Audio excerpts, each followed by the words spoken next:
오늘 우리에게 주시는 하나님의 말씀은 요한복음 9장 1절에서 12절까지 말씀입니다. 한 절씩 교독하겠습니다. 예수께서 길을 가실 때에 날 때부터 맹인된 사람을 보신지라.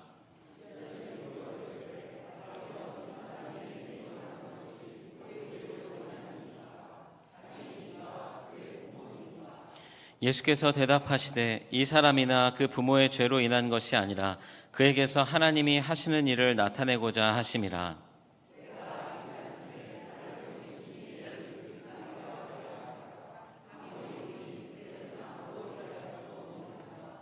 내가 세상에 있는 동안에는 세상의 빛이로라.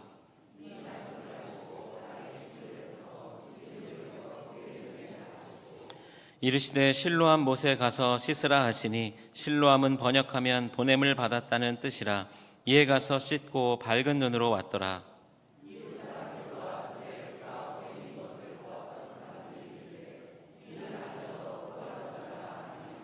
어떤 사람은 그 사람이라 하며 어떤 사람은 아니라 그와 비슷하다 하거늘 자기 말은 내가 그라 하니. 대답하되 예수라 하는 그 사람이 진흙을 이겨 내 눈에 바르고 나더러 실로암에 가서 씻으라 하기에 가서 씻었더니 보게 되었노라.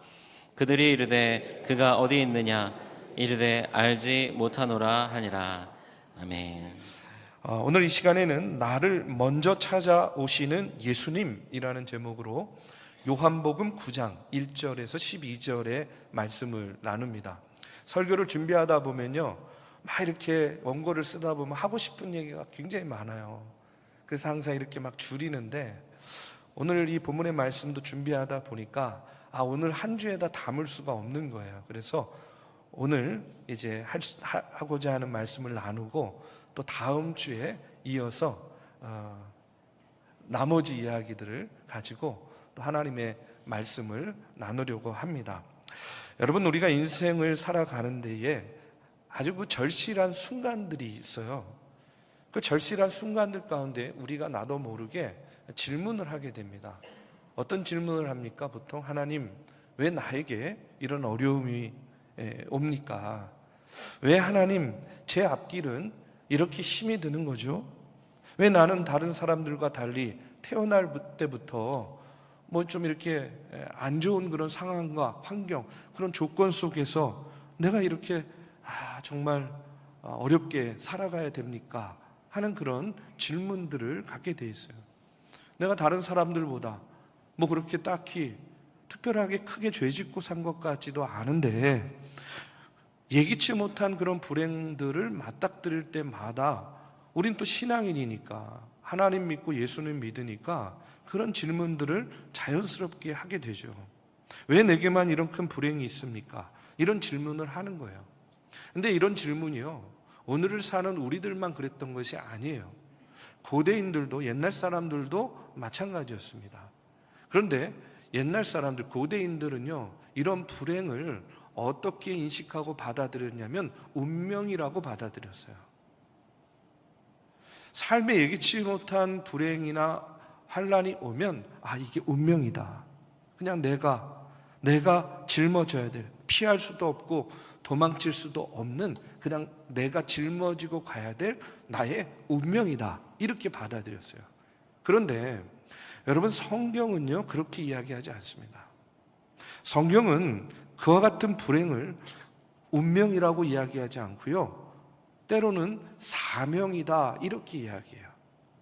여러분, 이걸 꼭 기억하시면 좋겠어요. 운명을 따라 살아갈 것이냐, 아니면 사명을 따라 살아갈 것이냐.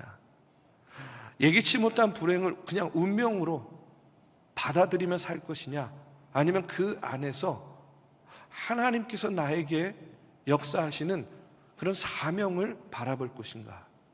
먼저 여러분, 이것을 마음속에 담고 오늘의 말씀을 나누기를 바랍니다. 오늘 본문에 보면 자신의 불행을 그냥 운명으로 받아들이며 살았던 사람이에요. 그런데 그가 예수님을 만나고 예수님의 이적을 통해서 사명자로 다시 바뀌어지고 태어나는 그런 이야기가 오늘 말씀에 나옵니다. 바로 어떤 사람이냐면 날 때부터 맹인되었던 사람이에요. 요한복음에 보면 기적이요 7개가 나옵니다. 7개. 그런데 오늘 이 맹인을 고치는 기적이요 6번째 기적이에요. 근데 우리가 기적이다 그러면은 영어로 어떤 단어가 떠오르죠?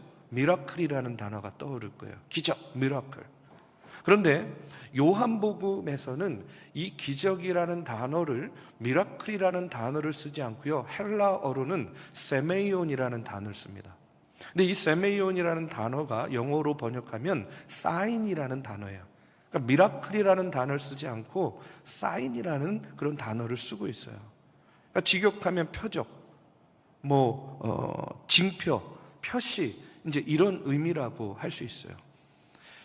왜 세메이온이라는 단어를 썼을까? 왜 사인이라는 단어를 썼을까? 저는요, 그 이유가 이 기적을 통해서 우리에게 주시는 그런 메시지를 보라는 거예요. 아, 기적이 일어났구나. 그냥 그것으로 끝나는 것이 아니라 이 기적을 통해서 그 기적 자체에 뭐가 있다? 사인, 메시지가 있다는 그런 이야기예요. 여러분, 오늘 본문에도 예수님이 기적을 베풀죠. 오늘 이 기적을 통해서 저는 예수님께서 오늘 우리에게 주시고자 하시는 그 메시지가 무엇인가 하는 것을 여러분과 나누려고 합니다.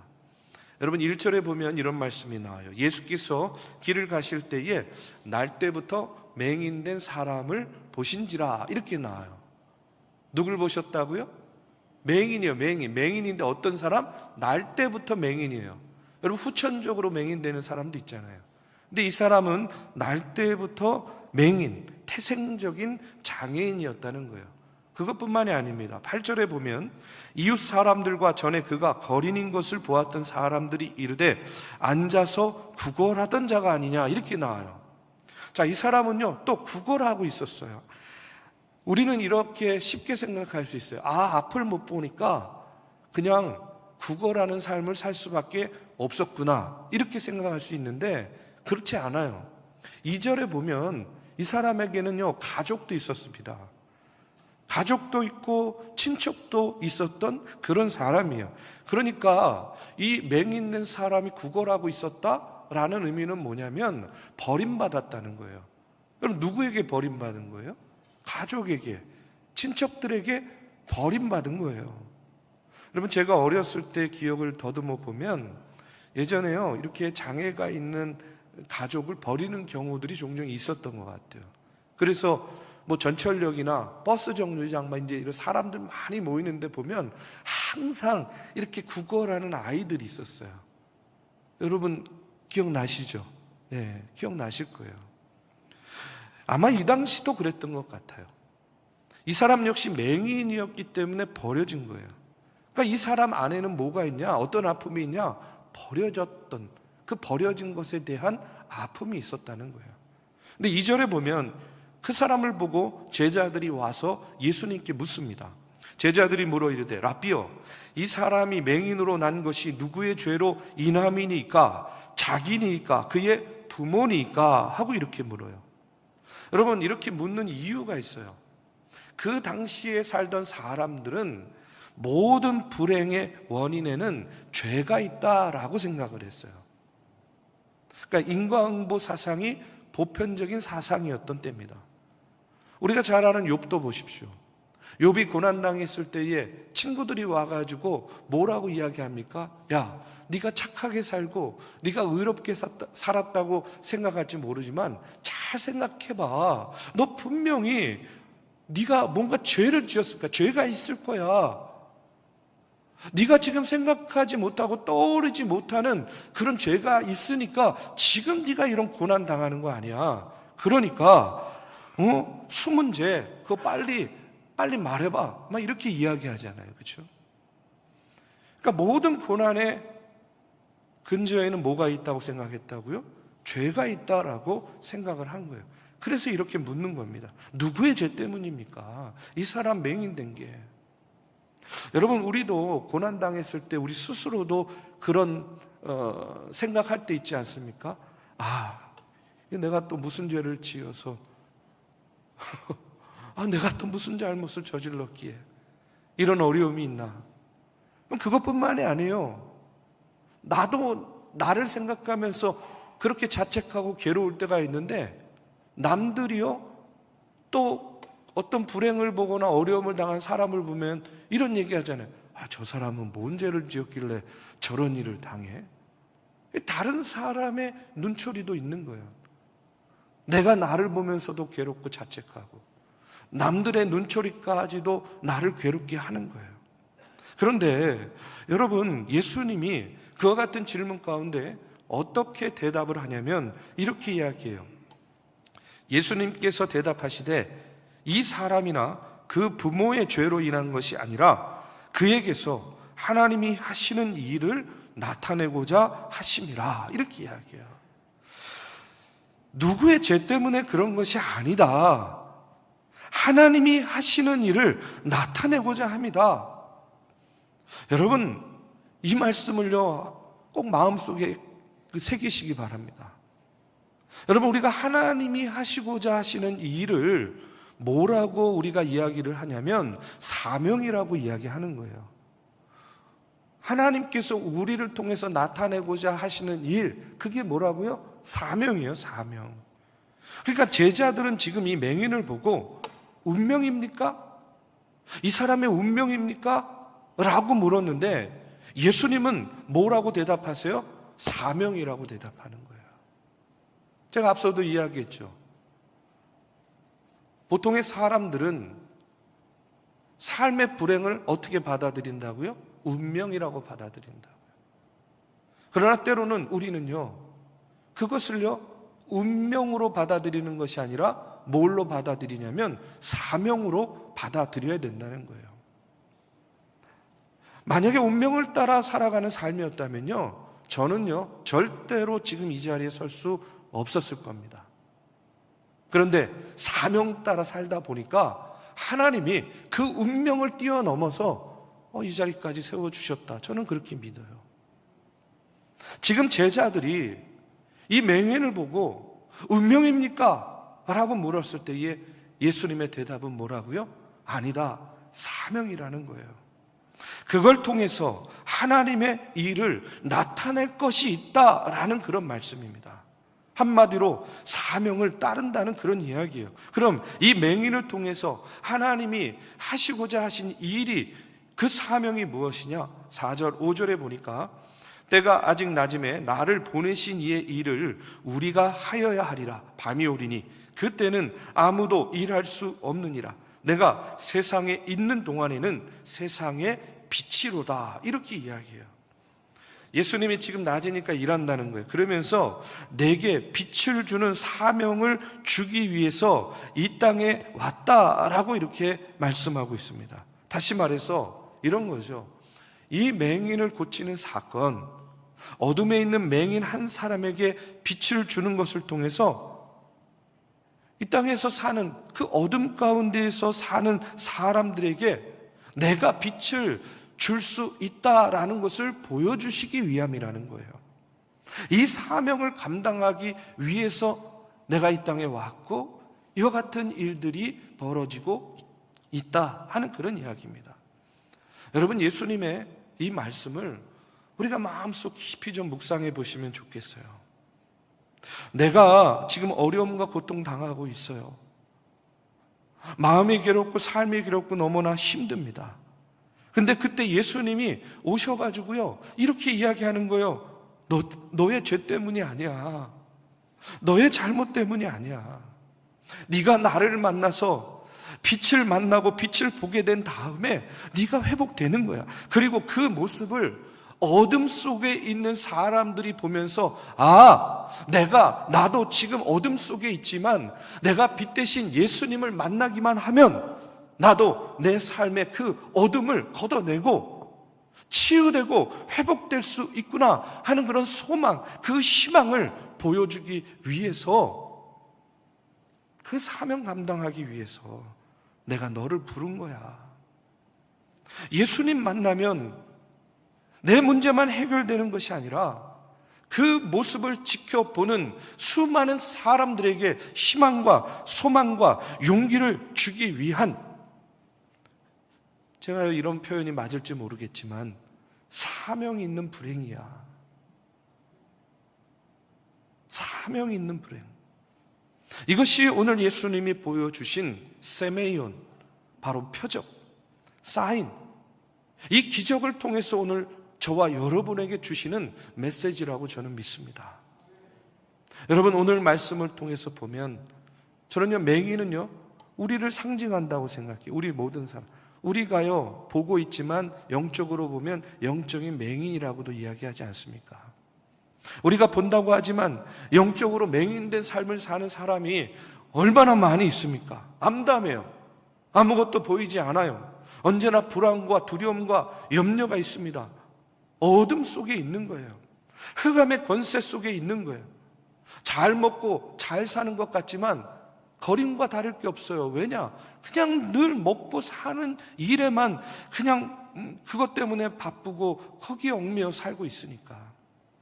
그런데 예수님 만나면 빛이신 예수님께서 우리의 삶에 어둠을 몰아내 주시는 거예요. 평안이 되어 주시는 겁니다. 병든 분들 예수님이 치유자가 되어 주시는 거예요. 가난한 사람들 예수님이 풍성함이 되어 주신다는 거예요.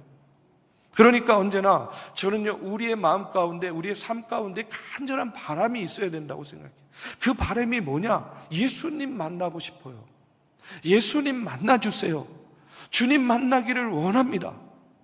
여러분, 우리의 삶의 매 순간순간 이와 같은 간절함이 우리의 삶 가운데에 있어야 된다는 겁니다. 예배에 나와서도 목사가 뭐라고 하나 보자, 이런 마음이 아니라 오늘 이 시간 예수님 찬양을 통해서, 말씀을 통해서, 기도를 통해서 나를 만나주세요.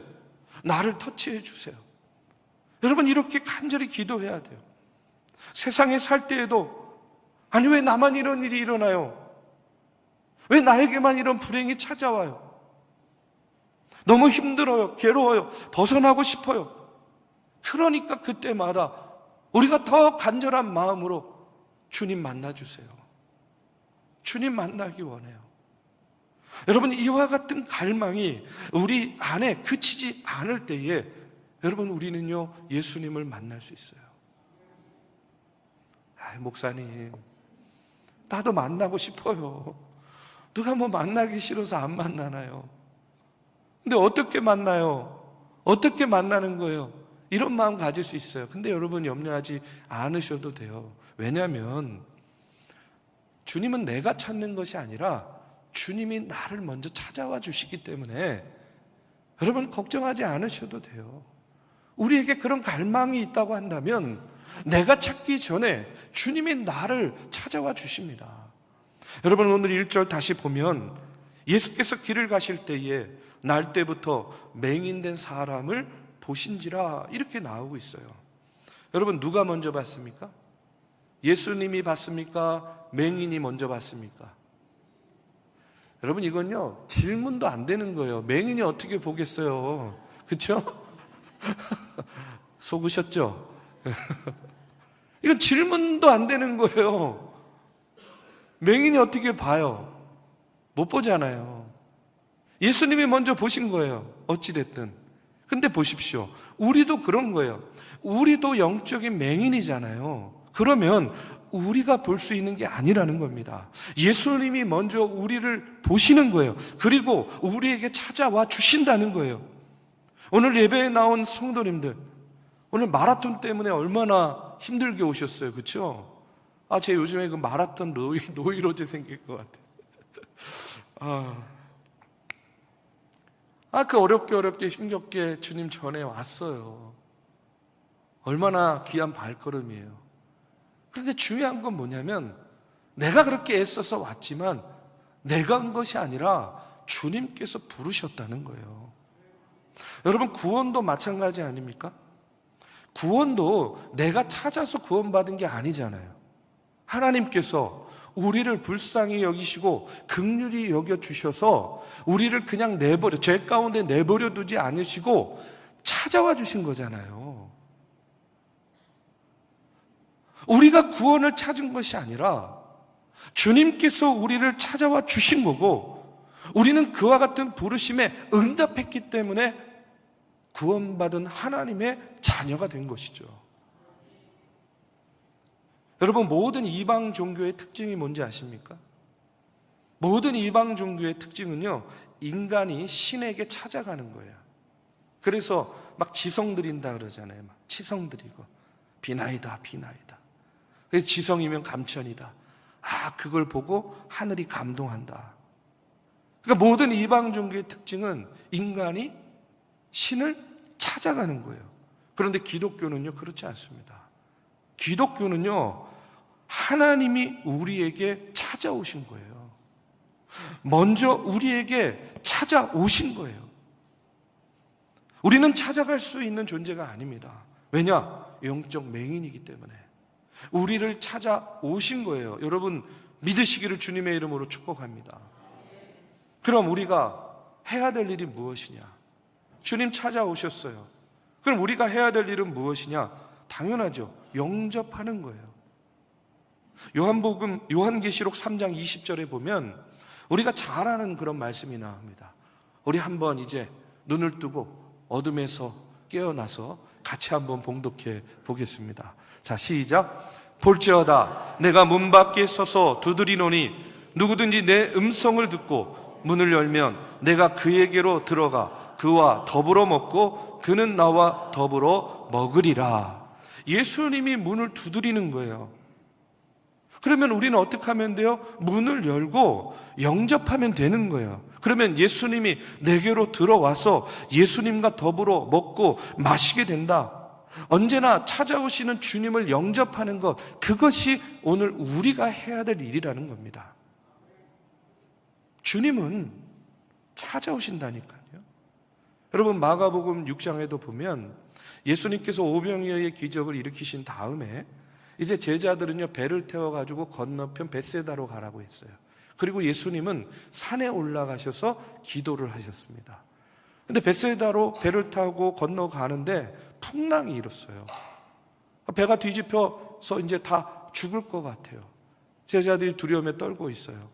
그런데 예수님은 어디에 있었느냐? 무태에 있는 거예요. 자, 예수님이 함께 계시지 않았습니다. 그러니까 제자들이 얼마나 두려웠겠어요. 그런데 마가복음 6장 47절 48절에 보면 이렇게 나옵니다. 저물매 배는 바다 가운데 있고 예수께서는 홀로 무태에 계시다가 바람이 거스름으로 제자들이 힘겹게 노젓는 것을 보시고 밤 사경쯤에 바다 위로 걸어서 그들에게 오사 지나가시려고 하시매, 이렇게 나와요. 자, 예수님이 보신 거예요. 뭘 봤습니까? 제자들이 힘겹게 노를 젓고 있는 걸 본 거예요. 그 폭풍 가운데.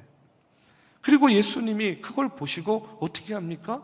바다 위를 걸어서 제자들에게 오시는 거예요. 제자들이 처음 그것을 보고 유령인 줄 알고 막 소리 지르다가 예수님인 것을 알게 된 거예요. 그러니까 예수님이 제자들에게 뭐라고 이야기하냐면 이렇게 이야기해요. 안심하라. 내니 두려워하지 말라. 여러분, 얼마나, 저는요, 이 말씀을 읽을 때마다 얼마나 감동인지 몰라요. 안심하라. 내니 두려워하지 말라. 여러분, 우리도 마찬가지예요. 우리도 괴롭게 노젓고 있을 때 있잖아요. 그렇죠? 인생의 풍파 가운데에 낑낑대면서 노를 젓고 있는 거예요. 인생이 힘들어요. 어떨 때는요, 병치레하는 것도 힘들고, 어떤 때는요, 먹고 살기 힘들고, 어떤 때는요, 신앙생활 하는 것도 왜 그렇게 힘든지 몰라요. 어떤 때는요, 내가 책임져야 될 짐이 너무 많아요. 버거워요. 버겁게 느껴지는 거예요. 우리 찬송가 가사처럼 무거운 짐을 나 홀로 지고 견디다 못해 쓰러질 것 같을 때가 여러분은 왜 얼마나 많이 있습니까? 혼자라고 생각해요. 아무도 없는 것 같아요. 외로워요. 그런데 그때 예수님께서 오시는 거예요. 한밤중에 괴롭게 노젓고 있을 때에, 힘겹게 노젓고 있을 때에 예수님이 찾아와 주신다는 거예요. 그게 바로 저는요, 예수님이라고 믿습니다. 우리 옆에 계시고 우리를 지켜보고 계시는 예수님. 그렇기 때문에 여러분, 우리는 먼저 찾아오셔서 나와 함께 계시고 나를 지켜보시고 나를 돌보시는 예수님, 어떻게 하면 된다고요? 영접하면 되는 거예요. 영접하는 겁니다. 그리고 예수님을 믿고 의지하는 거예요. 지금도 내 옆에 계시는구나. 지금도 나를 지켜보고 계시는구나. 지금도 나와 함께 동행해 주고 계시는구나. 여러분, 우리는 다시 만나기 위해 태어났다라는 그런 책이 있습니다. 번역서인데요. 여기에 보면 나를 지켜보는 사람이라는 챕터에 이런 이야기가 나와요. 마크 앤더슨이라는 공군 조종사가 있었습니다. 아내가 수잔이라는 여인인데 34살이었어요. 근데 평소에 시력이 안 좋았습니다. 그래서 우리식으로 말하면 라식인가요? 네. 이런 이 수술을 받으러 간 거예요. 그런데 그만 의료사고가 나가지고 실명을 하게 되었어요. 아니, 더 잘 보려고 간단한 수술하러 갔는데 졸지에 어떻게 됐어요? 아예 보지 못하게 된 거예요. 얼마나 낙심하게 됩니까? 얼마나 절망스럽습니까? 분노도 생기고 좌절감에 빠지기도 하고 자기 연민에도 빠져서 그냥 하루하루가 괴로운 거예요. 그러다가 이제 이 수잔이라는 여인이 원래 굉장히 좀 이렇게 생기가 있는 사람이었나 봐요. 내가 더 이상 이렇게 있으면 안 되지, 내가 일어나야지 해가지고 이제 재활을 하려고 결심을 하게 돼요. 근데 그 재활을 할 때 항상 그 남편, 이 공군 조종사였는데 앤더슨이라는 남편이 이 아내를 도와주는 거예요. 재활할 수 있도록. 비록 눈은 보이지 않지만 내가 빨리 일상으로 돌아가야 되겠다 생각을 하고, 또 내가 직장도 다녀야 되겠다 생각을 하고, 이 보이지 않는 삶에 적응하려고 굉장히 애를 썼습니다. 남편이 옆에서 잘 도와줬어요. 그렇게 재활훈련을 몇 개월을 합니다. 그러다가 어느 날 이 남편이요, 이렇게 이야기하는 거예요. 여보, 이제 나도 내 일을 해야 되겠으니까, 내가 언제까지 당신 옆에 있을 수는 없으니까 이제 내일부터 직장을 갈 때도 무엇을 하든지 이제 당신 혼자 해. 이렇게 이야기하는 거예요. 머리로는 이해가 돼요. 그래야죠. 그렇잖아요. 그런데 너무 마음이 서운한 거예요. 세상에 믿을 놈 하나도 없다. 죄송합니다. 아니, 우리 남편이 나한테 이럴 줄이야. 머리로는 이해가 되는데 서운한 거예요. 그래도 어떻게 하겠습니까? 혼자 갈 수밖에 없잖아요. 수개월 동안 남편이 데리고 다니면서 늘 아마 같은 시간에 같은 버스를 탔을 거예요. 같은 시간에 나가서 같은 버스를 타는데 혼자 다니는데요, 이리 부딪히고 저리 넘어지고 무릎도 깨지고 막 떠듬떠듬하고 다녀야 되니까 얼마나 힘들었는지 몰라요. 그런데 그렇게 한 1년을 다니다 보면서 이제 적응이 된 거예요. 그런데 하루는 버스를 타는데 그 버스 운전기사가 이 수잔한테 이렇게 이야기하는 거예요. 뭐라고 이야기하냐면, 난 참 당신이 부럽습니다.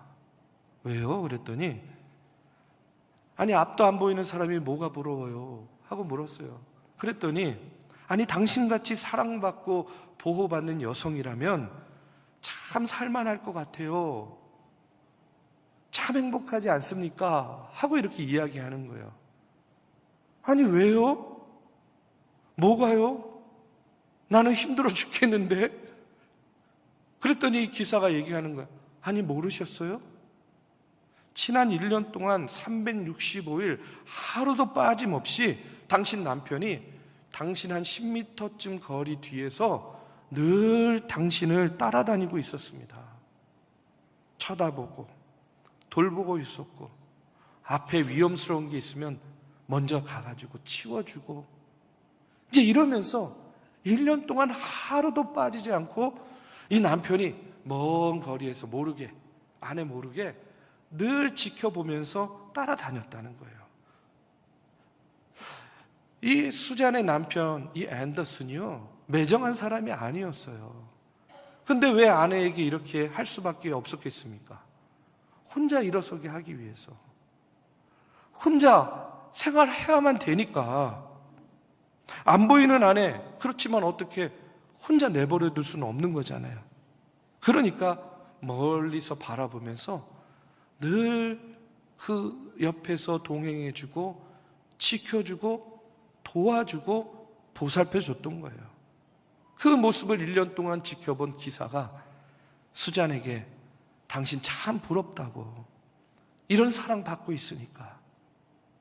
저는요, 이것이 바로 예수님의 마음이라고 생각합니다. 우린 더하지 않습니까? 예수님이 지금 우리에게 이렇게 하신다는 거예요. 절대로 버려두는 게 아닙니다. 내버려두는 게 아니에요. 보호하고 계시고 지켜보고 계시고, 그리고 결정적인 순간에 나를 먼저 찾아와 주시는 것이 바로 예수님이라는 거예요. 주님은요, 이 남편 앤더슨보다 더한 사랑으로 오늘 저와 여러분을 돌봐주고 계신다, 여러분 믿으시기를 주님의 이름으로 축원합니다. 오늘날 때부터 맹인인 사람 찾아왔어요. 예수님께서 세메이온 표적을 보여주십니다. 사인을 통해서 여러분 오늘 우리에게 주시는 예수님의 이 메시지를 우리가 듣기를 바랍니다. 우리는 운명을 따라 사는 사람들이 아니라 불행 속에서도 하나님의 사명을 따라 사는 사람들이다 하는 사실을 여러분 믿으시기를 축원합니다.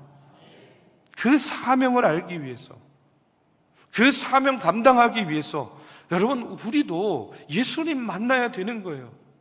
영적 소경의 삶을 사는 우리가 빛 대신 예수님을 만나기만 하면 우리 삶에 드리워진 그 어둠이 물러가고 치유와 회복의 역사가 일어날 줄로 믿습니다.